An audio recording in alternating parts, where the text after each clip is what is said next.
Hey, what's going on, guys? It's going to be day 2 of the JZX LS build.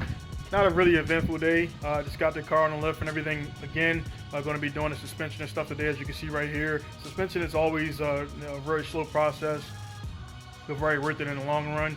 Before I got deep into the suspension, as you can see, the biggest thing I got done today was pressing the bushings out of the subframe, getting those out there, heating them up and everything, pressing the new ones in.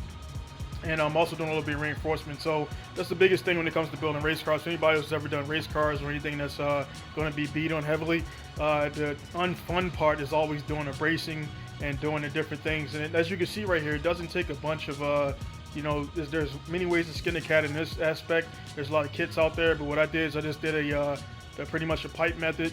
Pipe, smash it, bend it to the angle, and then weld it. As you can see from the final results, it's pretty durable. It works. I've done it to pretty much all my cars, and it saves some cash and everything. So it's pretty nice to be able to have your own welder in shop. Again, I'm not a head fabricator, but I can get it done to make things happen. So what we're gonna do right now is actually hop in the car, take the subframe over to Big D's or powder coat.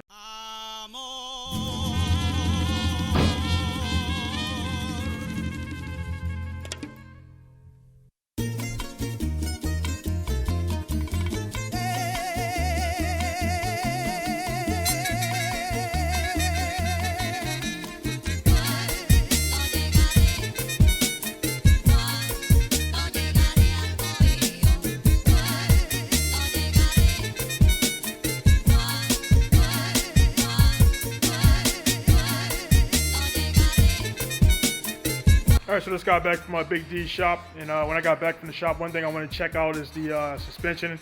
When I checked out the rear suspension, I definitely ran into an issue already. You guys are there doing builds and everything. Part of doing builds is going to be either ordering the wrong parts or receiving the wrong parts. So one thing I figured out right away is because there wasn't a lot of data out there, I didn't really get hardcore into the build, because honestly, the way I run my shop is I'm working on what I'm working on.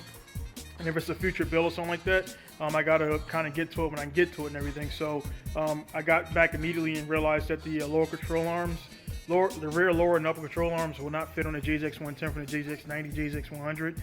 And so I'm just giving you guys a tidbit if you don't know that. The toe and the traction, they both fit the 110, but the upper control arms, of course, they're pretty much from the 90.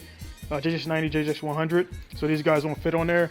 So pretty much I'm gonna go over there and see. I'll show you guys live, because I got a JZX 90 actually on the dyno, well, not a dyno, damn, on my 4-post right there. So just looking at the 100, 110. So you see right here, you got your lower control arm right there. Then you have your upper control arm right there, a little funky looking little angle and everything. So you got that. So we're gonna go right across the street here to the JZX 90.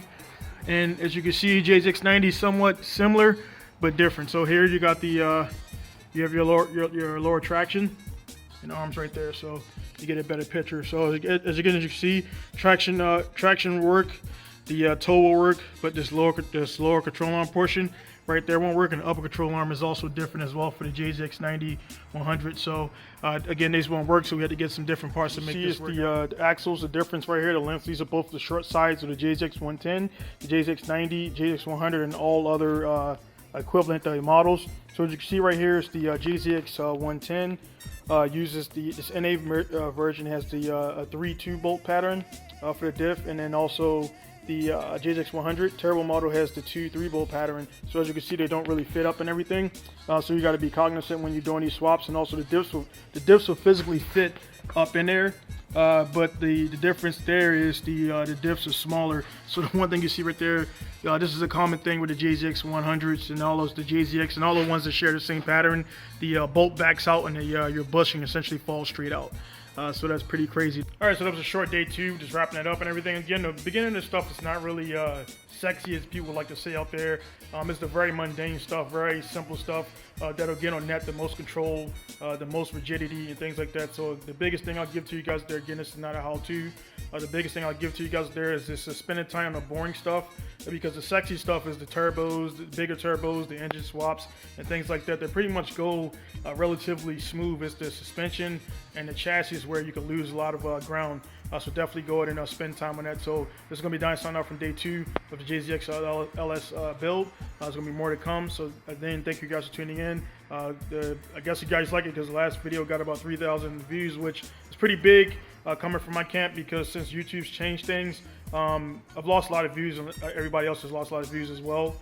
So yeah, man, thank you guys for the views, and be sure to like, subscribe, and share, and get this channel growing up. So again, thank you guys for tuning in. It's going to be Donnie signing off from Pinku Style, Massage Japan. See you guys later. Peace.